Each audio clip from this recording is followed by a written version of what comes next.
ये कहानी है जोई नामी एक लड़की की, जिसे उसकी मॉम खाना खिला रही है। देखने को मिलता है कि जोई की एक टांग नकली है और उसकी आंखों पे एक पट्टी बंधी रहती है। उसकी मॉम खाना खाते हुए भी उसे यही बता रही थी, जोई चाहे जो कुछ भी हो जाए तुम अपनी आंखों से कभी पट्टी मत उतारना। इनकी इन्हीं बातों के दौरान जोई के डैड भी घर आ गए। वो इन दोनों पे गुस्सा थे क्योंकि ये दोनों आज घर से बाहर गए थे। जोई के डैड को लगा कि इन दोनों ने घर से भागने की कोशिश की है और इसी गुस्से में वो जोई की मॉम को मारने लगी। जोई से सहा नहीं किया और उसने अपनी मॉम को बचाने के लिए अपनी आंखों से पट्टी उतार दी। हालांकि जोई की मॉम उसे मना भी करती रही। फिर अचानक न जाने क्या हुआ, जोई के डैड उल्टी कदमों घर से बाहर निकल गए और खुद ही फिर सड़क के दरमियान में जाकर अपनी गर्दन मोड़कर अपनी जान ले ली। ये सब देखकर जोई की मॉम तो जैसे पागल ही हो गई। उन्होंने जोई को प्यार से गले लगाया और फिर आहिस्ता आहिस्ता हाथ उसकी गर्दन तक ले जाकर उसका गला दबाने लगी। अपने आप को बचाने के लिए जोई ने अपनी मॉम की आंखों में देखा और फिर सीन कट होकर अगले सीन में हमें देखने को मिला कि जोई की मॉम और वो एक नदी के किनारे पे है, जहाँ आते ही अब जोई की मॉम को होश आया है और वो रोते गिड़गिड़ाते हुए अपने बेटे से अपनी जान की भीख मांग रही है। और यहाँ आकर हमें रिवील हुआ कि जोई के पास कुछ पावर्स हैं, जिनकी मदद से वो लोगों को देखते ही अपने कंट्रोल में कर सकता है और उनसे अपनी मर्जी के काम करवा सकता है। यही वजह थी कि उसकी मॉम आज तक उसे अपनी आंखों से कपड़ा नहीं उतारने देती थी। अब कहानी में कई साल गुजर जाते हैं और दिखाया जाता है कि जोई बड़ा हो चुका है। उसकी पावर्स भी बचपन से कई ज्यादा गुना बढ़ चुकी हैं। जोई सभी लोगों से अलग थलग रहता था क्योंकि वो नहीं चाहता था कि कोई उसकी एबिलिटीज को जाने। वो अपनी इन्हीं एबिलिटीज, अपनी इन्हीं पावर्स का इस्तेमाल करते हुए लोगों को अपने कंट्रोल में करके बड़े ही आराम से पैसे चुराता था और अपनी सारी जरूरतें पूरी कर लेता था। रहने के लिए अब उसके पास कोई घर तो नहीं था, लेकिन वो आलीशान होटल के स्टाफ को अपने कंट्रोल में करके वहाँ रहता है। अब सीन कट होता है और हमें मूवी में एक नए कैरेक्टर से मिलवाया जाता है, जिसका नाम है इनकुबान। वो एक रिसाइकल पॉइंट पे काम करता है और उसके दो दोस्त भी हैं, जिनके साथ उसकी ये लाइफ काफी अच्छी जा रही है। एक दिन ये लोग जब मौज मस्ती करके इनकुबान को उसके घर ड्रॉप करते हैं तो बातों में इनकुबान सड़क पे ध्यान नहीं देता और सामने से आता हुआ ट्रक से कुचल जाता है। इतने बड़े एक्सीडेंट के बाद भी हैरानकुन तौर पे इनकुबान की जान बच गई थी, लेकिन उसे बहुत चोट आई थी। पर डॉक्टर्स उसके लिए ज्यादा फिक्रमंद नहीं थे क्योंकि इनकुबान बहुत जल्दी रिकवर कर रहा था और ये उनकी हिस्ट्री में पहली मर्तबा हो रहा था। 2-4 दिनों में ठीक होकर इनकुबान जब वापस अपने काम पे जाता है तो उसे पता चला कि उसकी जॉब जा चुकी थी। ये सुनकर वो टूट गया, लेकिन उसने हार नहीं मानी और एक नई जॉब की तलाश में लग गया। ये नई जॉब उसे मिली एक छोटे से स्टोर में, जहाँ उसे चीजों की रखवाली करनी थी। शॉप का ओनर बताता है कि आए दिन उनकी दुकान से चोरी हो जाती है, लेकिन सीसीटीवी कैमरास में कोई चोर नजर नहीं आता। इनकुबान को बस अब उनकी शॉप की रखवाली करनी थी। अगले दिन यहीं पर इनकुबान को यांग नाम की लड़की मिलती है, जो कि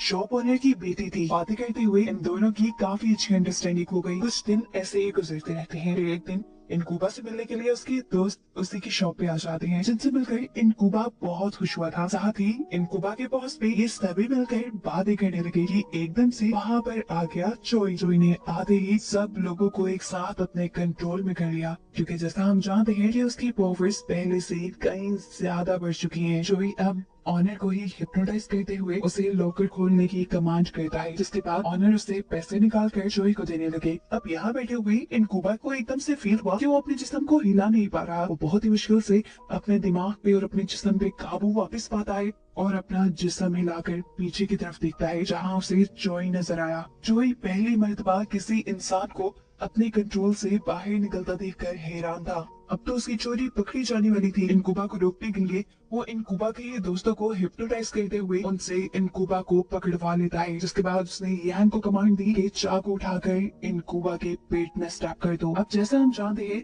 कि इनकुबा के अंदर जल्दी ठीक होने की सुपर पावर्स हैं, तो इस हमले से भी वो ज्यादा इफेक्टेड नहीं हुआ और उसने एक मर्तबा दोबारा जोई को पकड़ने की कोशिश की। लेकिन इससे पहले कि वो अपने मकसद में कामयाब होता, जोई ऑनर को दोबारा कमांड देते हुए इनकुबा को शॉक लगवा देता है और जोई ऐसे वहाँ से बच निकलता है। इस वाक्य के बाद अगला सीन हमें हॉस्पिटल का दिखाया जाता है, जहाँ हमें मालूम हुआ कि अपनी सुपर पावर्स की वजह से इनकुबा तो बच गया था, लेकिन इस सब में ऑनर की मौत हो गई। दूसरी तरफ जोई अभी तक इसी कश्मकश में था कि कोई इंसान उसकी पावर्स से निकल कैसे सकता है। दूसरी बात ये कि आज उसकी पावर्स ने बहुत बड़ा नुकसान कर दिया था। एक आदमी का मर्डर कर दिया था, जिस मर्डर को भी अब उसे छुपाना था। इसीलिए रात के अंधेरे में वो चाहता है उसी शॉप की सीसीटीवी फुटेज चुराने, जो फुटेज उससे पहले इनकुबा और उसके दोस्त भी वहाँ चुराने आ चुके थे, क्योंकि इनकुबा वो पहला इंसान था जो जोई की हकीकत जान चुका था और जोई की हकीकत सबको बताने के लिए उसे ये फुटेज चाहिए थी। इस मरतबा जोई अकेला नहीं आया था, बल्कि वो अपने साथ बहुत सारे लोगों को अपने कंट्रोल में करते हुए लेकर आया था। जो कुछ भी हुआ था वो इनकुबा के दोस्तों को भी पता था और वो ये भी जानते थे कि जोई इन सारे आदमियों के जरिए उनके ऊपर हमला करवा सकता है। इसी के डर से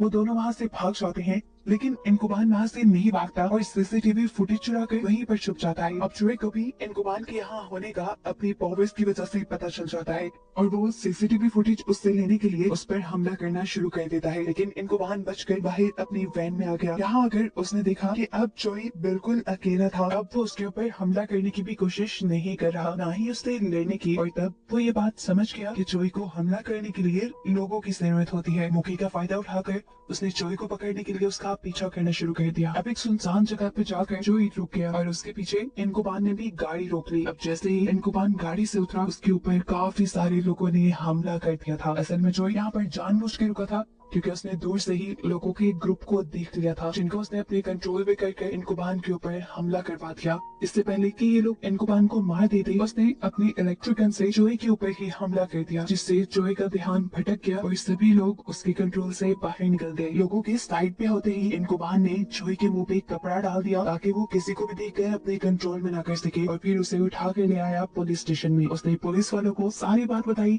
कि कैसे जोई अपनी सुपर पावर से लोगों को कंट्रोल करके चोरियां करता है और उसने एक मर्डर भी किया हुआ है। अजीब सी कहानी थी। पुलिस वालों ने ऐसा कभी केस पहले सुना ही नहीं था, इसीलिए उन्हें लगा कि इनकुबान ही पागल है, शायद वो नशा करके आया है। लेकिन इनकुबान ने उससे कहा, प्लीज मेरी बातों को यकीन करिए। अब एक पुलिस वाला जोई का चेहरा खोलने वाला था। इनकुबान पीछे से चिल्लाता रह गया, नहीं मत खोलिए इनका चेहरा। लेकिन पुलिस वालों ने एक न सुनी और उसका चेहरा खोल दिया और ऐसे फौरन जोई ने उन सबको अपने कंट्रोल में कर लिया। जोई सभी पुलिस वालों को अपने कंट्रोल में करते हुए इनकुबान के ऊपर हमला करवा देता है, लेकिन किसी तरह बचकर वो पुलिस स्टेशन से बाहर निकल आया। जोई को अब इनकुबान से खतरा महसूस होने लगा था। वो इनकुबान को मारना चाहता था, इसलिए उसने इनकुबान का पीछा किया, जो कि अब एक रेलवे स्टेशन पे आ चुका था। यहाँ पर जोई एक साथ रेलवे स्टेशन पर खड़े हुए सभी लोगों को अपने कंट्रोल में कर लेता है, लेकिन फिर भी इनकुबान उसे कहीं नजर नहीं आया। इनकुबान को ढूंढने के लिए उसने एक औरत को कमांड दी अपना बच्चा चलती ट्रेन के आगे फेंकने की। वो जानता था कि इस बच्चे को बचाने के लिए इनकुबान जरूर आगे आएगा और उसकी सोच के बिल्कुल मुताबिक हुआ भी ऐसा ही। इनकुबान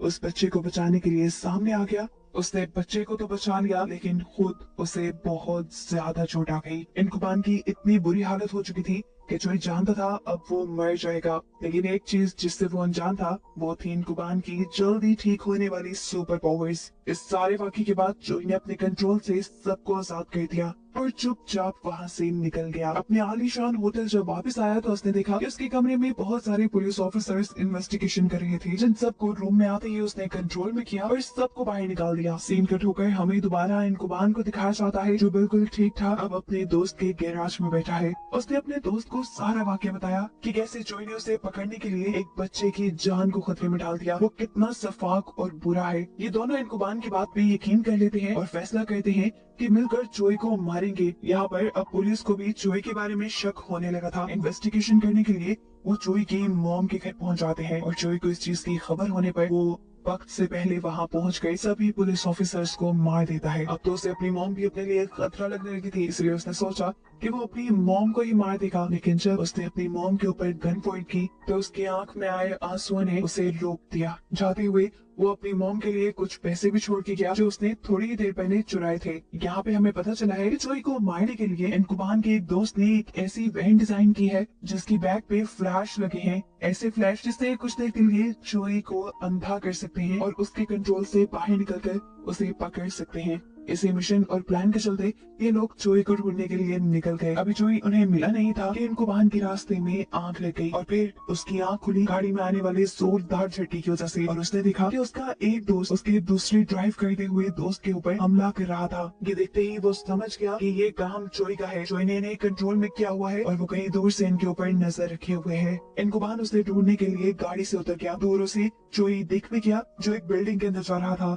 उसे पकड़ने के लिए। वो भी जब बिल्डिंग के अंदर गया तो उसने यहाँ पर आके देखा कि जोई ने बहुत सारे लोगों को अपने कंट्रोल में किया हुआ है। अब सभी लोगों को कंट्रोल करते हुए वो इन्हीं लोगों की आवाज में इनकुबान से बात कर रहा था। जोई ने उससे कहा, देखो जब से तुम आए हो तब से चीजें गड़बड़ हो रही हैं। वह चुपचाप चोरी करता था, चला जाता था, किसी की जान खतरे में नहीं आती थी, लेकिन जब तुम आए सब गड़बड़ हो गया। मैंने मर्डर कर दिए और ऐसे इस सारी चीजों के पीछे जिम्मेदार हो तुम। ये बताने के बाद अब जोई ने लोगों को एक एक करके छत से नीचे गिराना शुरू कर दिया, जिनकी जान बचाने के लिए इनकुबान कुछ कर भी नहीं सकता था। वो खुद ही यहाँ से बाहर निकल गया। जोई भी उसके पीछे बाहर निकला, जहाँ इनकुबान के दोनों दोस्तों ने फ्लेयर गन से जोई के ऊपर हमला किया, जिसका कोई खास फायदा तो हुआ नहीं, लेकिन जोई ने एक और मर्तबा उन्हें अपने कंट्रोल में करके रोक लिया। जिसके बाद इनकुबान को उसके दोस्त दिखे ही नहीं। पागलों की तरह इनकुबान अपने दोस्तों को ढूंढता रहा, लेकिन उसकी घंटों की तलाश भी जाया हो गई। थक हार कर वो जब अपनी शॉप में पहुंचा तो उसने देखा कि उसके दोनों दोस्त फांसी से लटके हुए थे और वो जानता था कि ये काम भी जोई का है। इससे पहले कि वो कुछ करता, यहाँ जोई भी उसे अपने जाल में फंसाकर फांसी से लटका देता है और खुद तीनों को मरता छोड़कर यहाँ से बाहर निकल जाता है। इनकुबान भी मर ही जाता, लेकिन किस्मत से उसे पास पड़ा एक कटर दिख गया, जिसकी मदद से उसने रस्सी तोड़कर अपनी जान बचा ली। लेकिन वो अपने दोस्तों को नहीं बचा पाया और इस वजह से वो बहुत दुखी था। अब इससे पहले जोई कोई और गड़बड़ी ना कर देता, वो जोई को रोकने के लिए जैसे ही बाहर गया तो उसने देखा कि जोई यांग की गाड़ी में बैठ चुका है। उससे लिफ्ट मांगते हुए वो समझ गया कि अब यांग की भी जान खतरे में है, इसीलिए वो इन दोनों का पीछा करता है। पीछा करते हुए उसने बहुत मरतबा यांग को रोकने की कोशिश भी की, लेकिन जोई ने उसे पहले से ही अपने कंट्रोल में किया हुआ था। सड़क पे जोई इनकुबान को रोकने के लिए सड़क पे मौजूद सभी ड्राइवर्स को अपने कंट्रोल में करके एक टाइम पे उनसे ब्रेक लगवा देता है, ताकि वहाँ बहुत बुरा एक्सीडेंट हो और इनकुबान मारा जाए। लेकिन उसके मरने से पहले ही उसे अपनी गाड़ी के अंदर अपने दोस्तों की सोल दिखाई दी, जिन्होंने उसे एक स्पेशल बटन के बारे में बताया, जो बटन दबाते ही गाड़ी किसी रॉकेट की रफ्तार से एक्सीडेंट होने से पहले ही वहाँ से निकल गई। इसके बाद हमने देखा कि जोई यांग को लेकर एक ऊंची बिल्डिंग में आ चुका था। वो यहाँ से गिरा कर यांग को मारना चाहता था, ताकि उसके डैड यानी शॉप ओनर के मर्डर का केस करने वाला कोई इस दुनिया में रहे ही ना। वक्त रहते ही इनकुबान वहाँ पहुंच गया और ऊपर जाते ही उसे दिखा जोई, जिसे वो जाकर ही मारना शुरू कर देता है। वो जोई को बिल्कुल मार ही देता, लेकिन उससे पहले ही उसने देखा कि साइड रेलिंग के ऊपर यांग खड़ी हुई है, जिसकी जान खतरे में थी। इनकुबान जब उसे बचाने के लिए आगे बढ़ा तो पीछे से जोई ने इनकुबान को शूट कर दिया और फिर उसने अपना सारा गुस्सा इनकुबान के ऊपर उतारने के लिए उसे मारना शुरू कर दिया। तब इनकुबान को भी गुस्सा आया और इनकुबान ने उसके डैड के बारे में बहुत बुरी भली बातें कही, जिससे जोई का ध्यान भटक गया और यांग उसके कंट्रोल से बाहर निकलते हुए जंगली से नीचे उतर गई और ऐसे उसकी जान बच गई। बिल्कुल इसी लम्हे का भी इनकुबान ने फायदा उठाया। जब जोई उन बातों में खोया हुआ था, इनकुबान उसे लेकर बिल्डिंग से नीचे कूद गया और इस हादसे की वजह से उसकी मौत हो गई। लेकिन इनकुबान खुद अपनी जल्दी ठीक होने वाली सुपर पावर्स की वजह से उस दिन जिंदा बच गया। अब सीन कट होकर हमें कुछ टाइम बाद का सीन दिखाया जाता है, जहाँ जिंदा होने के बावजूद इनकुबान अभी पैरालाइज्ड है और वो एक रेलवे स्टेशन पे है, जहाँ उसकी मुलाकात होती है यांग से। उसे पता चला कि यांग अब एक एयर होस्टेस बन चुकी है। इनकी इन्हीं बातों के दौरान इन्होंने देखा कि एक बच्चा ट्रेन की पटरी की तरफ बढ़ रहा था। वो यहाँ से गिरकर मर जाता, लेकिन कोई उसकी मदद को आगे न बढ़ा और ट्रेन तेजी से वहाँ से गुजर गई। सब लोगों ने डर की आंखें बंद कर ली थी और जब सबने आंखें खोली तो देखा कि इनकुबान ने उस बच्चे की जान बचा ली है। ये देखकर यांग भी खुश हुई और बस यही दिखाते हुए ये कहानी यहाँ खत्म हो गई।